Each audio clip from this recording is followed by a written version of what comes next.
Joining us this morning to look at Labour Congress's latest situation and back and forth with the federal government is Public Affairs Analyst Dayo Akintobi joins us. Thank you so much for being here. Always a pleasure. All right, I hope you did not see rain. I don't think anybody in Lagos didn't see it today. It's still ready, by the way. But let's go to the core of the problem. 54,000 naira and 48,000 naira was like, just say, let's just put Jara 6,000 naira for them.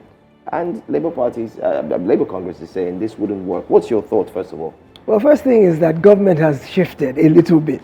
It's a good thing, at least they're not obdurate to the point where they're sticking with their initial offer. See, in this type of a negotiation, there's got to be give and take on both sides. So if the government has adjusted some, you would expect that, okay, Labour will also reconsider some. 615 to 48,000 is a very wide gulf. It's as wide as the Atlantic Ocean. But there's got to be a meeting point somewhere in between.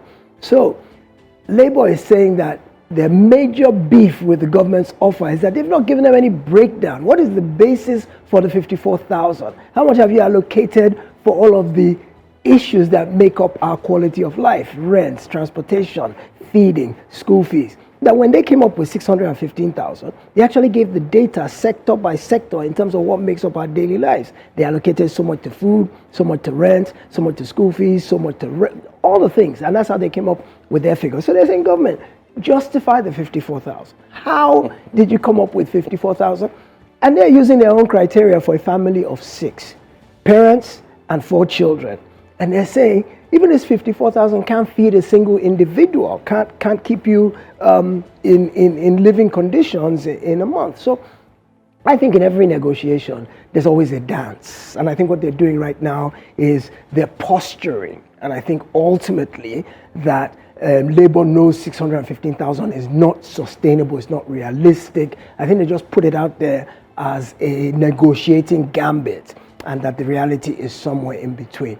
For me, if I could see something like 100,000, I think it's workable, because let's also remember that inflation is a real issue. If they start throwing out wild numbers willy-nilly, it'll affect the prices. No landlord is going to know that your salary has tripled and won't increase your rent. If you remember in the 70s, the Udoji Awards that doubled or tripled civil servants' emoluments, it caused runaway inflation in the country because prices of everything went up, and all of a sudden the new money couldn't even afford to pay for the new prices. So there's a bit of a balancing act that's going to happen here. And I do admit that 30,000 current wage is not workable anymore. So there does need to be some adjustment, but it's got to be realistic, and it's not got to destabilize our existing setup. My preference would have been if government were to pay more attention, or Labour were to fight more for inflation to be addressed. If prices could come down, then it could make minimal adjustments to the wages. Well, they are trying acceptable. to an extent. I mean, they've called for they started the electricity tariff hike has been one major conversation that Labour has been talking about. They've given a deadline that if it doesn't revert to the rate that it was before the hike, that they will go back, into a protest or go back into a strike. So I think that in that measure, they at least they have made some effort with the electricity tariff. But would you say, with the way that Labour has conducted its activities so far, that it's been very strategic with its its negotiation with the government? They have said that 100,000 is not even a figure to be considered. So with the way that they have carried on, would you say that the Nigeria Labour Congress has gone about it the smart way? Well, Labour has a cross to bear, and that's the fact that a lot of Nigerians have lost faith in the integrity of the Labour movement, because each and every time they've rattled their saber, they've ended up in the middle of the night reaching a clandestine agreement and coming out and saying, okay, we're not moving forward with this. So people take their posturing with a grain of salt nowadays. So they're battling against that negative public perception. But in this particular negotiation, they seem to be rigid. They've given May 29 or I think May 31 as a deadline in terms of this minimum wage. They're also talking about the electricity tariff, that if it's not rolled back by a certain date, they're also going to resume their protests. So they seem to be serious this time. I listened to both the TUC leader and the NLC leader, and they're in consonance this time. Unlike the last time where they were at variance, at loggerheads, this time they're moving forward together in lockstep. So it seems like they've got their act together this time. They've created a formidable force, and they're going to fight this all the way. Realistically, even without Labour's involvement, I mean, we're looking at the organized private sector as well, which has a different interest base from the Labour movement. And they've also accepted the fact that wages have to be adjusted. And they actually pay more than the minimum wage, even as we speak. But they themselves have also said, let's review this. Although I noticed that in the recent commentaries, OPL hasn't taken a stand. They've not let their stand be known. At least in yesterday's discussions, they were quiet. Because remember, the committee is tripartite. Absolutely. It's government, it's Labour, and it's organized private sector.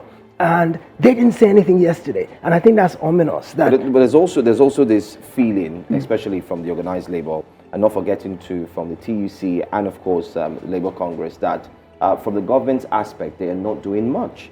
I mean, take for instance, we do understand that you need to have representatives from different geopolitical zones who are supposed to make up that of the government that would sit to form the tripartite team.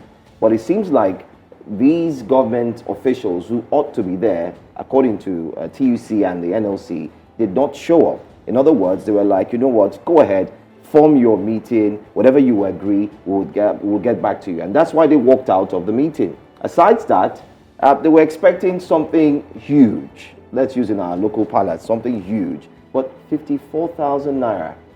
I mean, my question to you would be, what do you think is fair enough?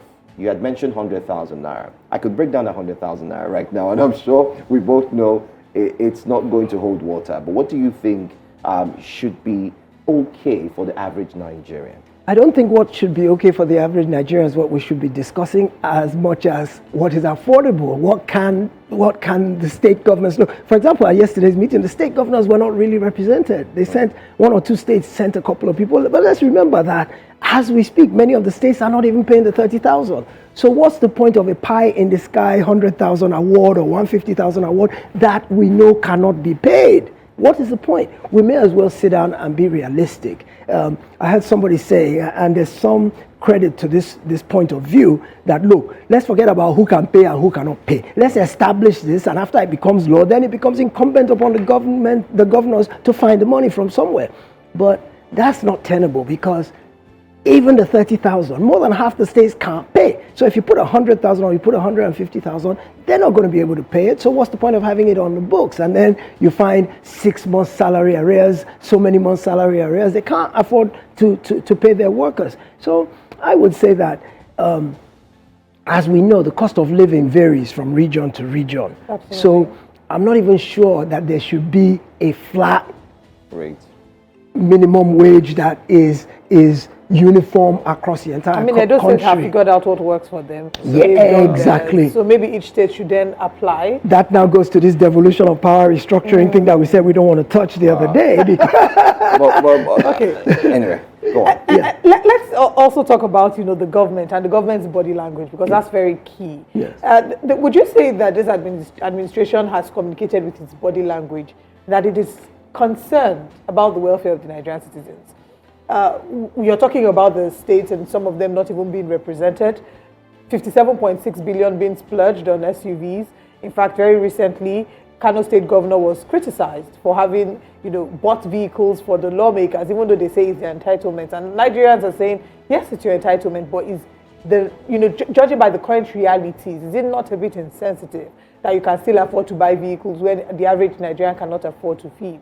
So, judging by the government's body language, would you say that this government is a government that has shown by its actions that it cares for the Nigerian workers? You missed one out. You didn't talk about the $90 billion subsidy on Hajj. Exactly. Because that's another thing that you look at and you say, well, you say you don't have the money for these basic necessities, these priorities, but you can splurge 90 billion on Hajj subsidy, which religious expression is voluntary. It should be individual, it should be voluntary. Yeah. So that's another argument on the side in terms of should government even be involved in sponsoring pilgrimages and Hajjs? Who knows? The point is, money is not being allocated to the things that matter. It's being spent on frivolities you talked about. And even the Kano one was surprising because it's a different party. In the past, we were putting it at the feet of the APC that you're profligate, you're extravagant.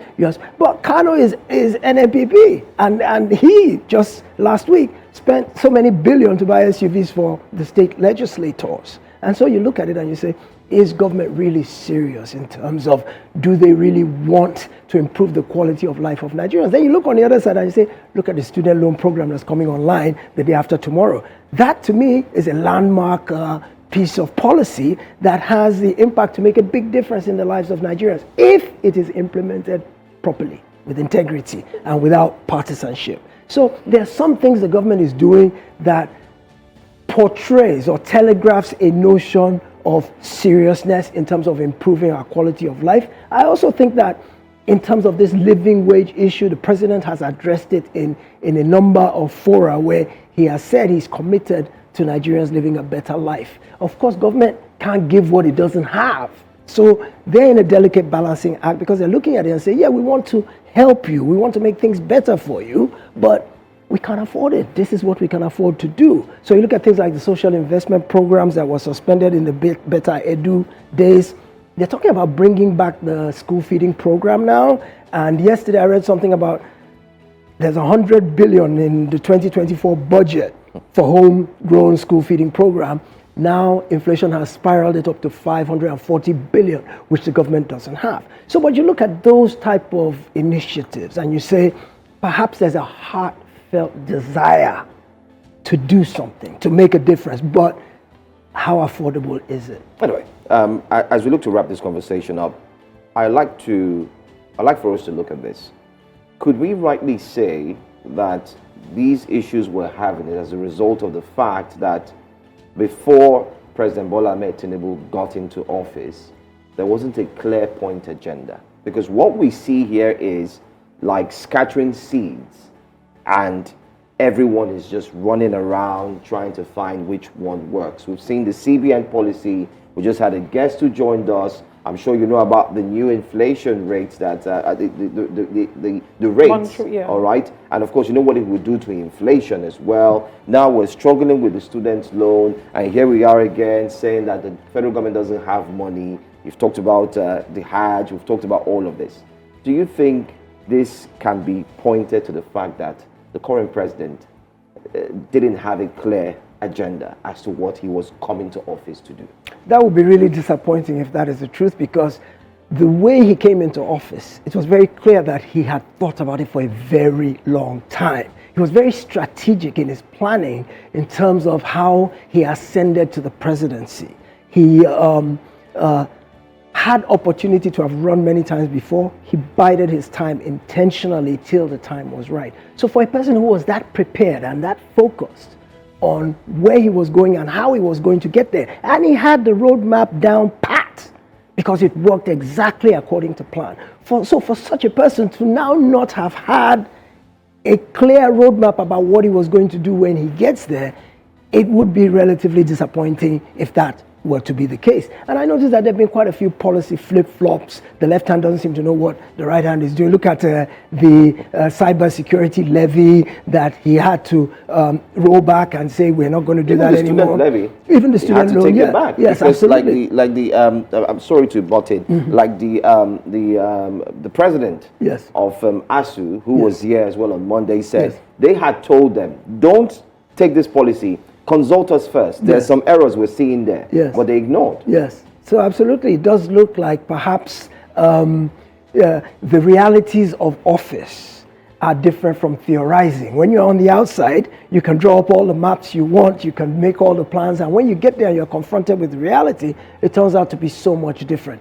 The MD of Total spoke yesterday and talked about taking a $6 billion investment to Angola, and one of the reasons he gave was policy flip-flops, inconsistency of governance. And so you look at it and you say, what does it actually take, especially if you've known way ahead of time that this is what you want to do? You should be better prepared. I think that's a problem for this government is, as you said, there's a bit of confusion, there's a bit of chaos, And I think within the first year, they should have settled down. I think by now, government should be running on cruise control and things should be flowing without too much tinkering with the structure. I think it should be flowing. So the administration has a lot more work to do. Kind of like reminds me of growing up. Whenever it rains, we always try to watch television if there was power. Yeah. And then someone goes outside to touch the antenna. You don't clear, turn. So there's a little... Tinkering. So much tinkering. Wild mind, Joe. Meanwhile, Anambra workers, reports have it that they are already threatening their own government because their own 2019 wage award has not yet been implemented while we're talking about a review here in 2024. So it's just a lot that's going on, a lot that's happening. A whole lot. Yes. But we'll keep speaking up for the Nigerian people and, airing their voices, and we hope that they come to a middle ground soon. Because if they don't, what will happen is this 30,000 would linger for the longest time until they can come to a conclusion. Absolutely. And Labour will probably shut the country down, which will hurt we don't want all of us. We don't want to. Thank you so much. Thank you, Mr. Dayo Akintobi. Pleasure. Always a pleasure having you, and thank you so much for your great analysis as well. Thank you for having me.